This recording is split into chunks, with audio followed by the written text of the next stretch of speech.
প্রত্যেক দিন আমাদের হয় মাছের ঝোল ভাত, না হলে ডাল ভাত একটু ভাজা, না হলে মাংস, না হলে ডিম, এরকম যখন খেতে হয় বা আমরা খাইও, কিন্তু তখনই মনে হয় যে আজকে একটু অন্যরকম কিছু করি। তো সেই জন্য আজকে আমি এনেছি আলু পোস্ত। তো আলুটাকে আমি এরকম ডুমো ডুমো করে কেটে নিয়েছি, আর সেই সাথে আমি এখানে 3 চামচ পোস্ত আমি কাঁচা লঙ্কা দিয়ে বেটে রেখেছি। তো কাটা বাটা দেখিয়ে আমি আর ভিডিওটাকে বড় করতে চাইছি না, আমি চাইছি খুব ইজিভাবে রান্নাটা করতে।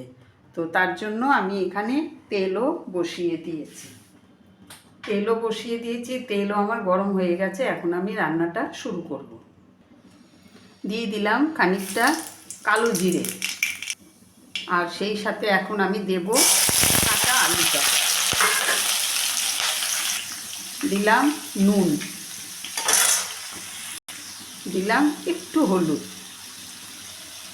হলুদটা আমি একটু কম করেই দিলাম, কারণ পোস্তর তরকারি বেশি অত লালচে হলে বা একটু রং হলে পরে ভালো লাগে না, সেই জন্য আমি অল্প করে দিলাম। এখন আমি আলুটাকে ভেজে নেব। আলুটাকে আমি লাল লাল করে ভেজে নিলাম। এখন আমি এটার মধ্যে দেব পোস্ত বাটাটা দিয়ে দিলাম। পোস্তটাকে একটু মিশিয়ে নেব। দিলাম কয়েকটা চেরা কাঁচা লঙ্কা, আর দিলাম মিক্সিং জারটা ধুয়ে অল্প একটু জল দিয়ে দিলাম। দিয়ে এখন আমি এটাকে ভালো করে মিশিয়ে নেব, দিয়ে আরেকটু ঢাকা দিয়ে রাখবো। তো পোস্ত বাটা দিয়ে আমি কিছুক্ষণের জন্য ঢাকা দিয়ে রেখেছিলাম। এখন আমি ঢাকাটা সরিয়ে দিলাম। এখন আমি দেব একটু চিনি, দিলাম একটু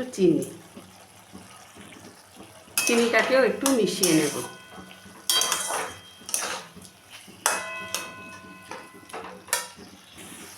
তো রান্না আমার কমপ্লিট, আলু পোস্ত। এখন আমি নামিয়ে নেব। তো আলু পোস্ত কমপ্লিট, আমি নামিয়েও নিলাম। এখন আমি এটা উপর থেকে একটু কাঁচা তেল ছড়িয়ে দেব, তাতে করে টেস্টটা ভালো আসে আর স্মেলটাও খুব ভালো হয়। তো এরকম হালকা একটা রেসিপি তৈরি করলাম। তো আপনাদের কাছে আমার এই রেসিপিটা কেমন লাগলো অবশ্যই আমাকে একটু কমেন্ট করে জানাবেন।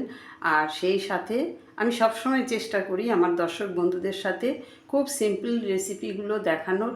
তো সেই সাথে রিকোয়েস্ট, যদি ফেসবুক থেকে দেখেন তাহলে আমার চ্যানেলটাকে একটা ফলো দিয়ে রাখবেন, আর যদি ইউটিউব থেকে দেখেন তাহলে আমার ইউটিউব চ্যানেলটাকে একটা সাবস্ক্রাইব আর একটা বেল আইকনটি প্রেস করে দেবেন, যাতে নেক্সট নোটিফিকেশান আবার আপনাদের কাছে চলে যায়। তো আজ এই পর্যন্তই। নেক্সট রেসিপি নিয়ে আবার আপনাদের সাথে আমার কথা হবে। সবাই ভালো থাকবেন, সুস্থ থাকবেন।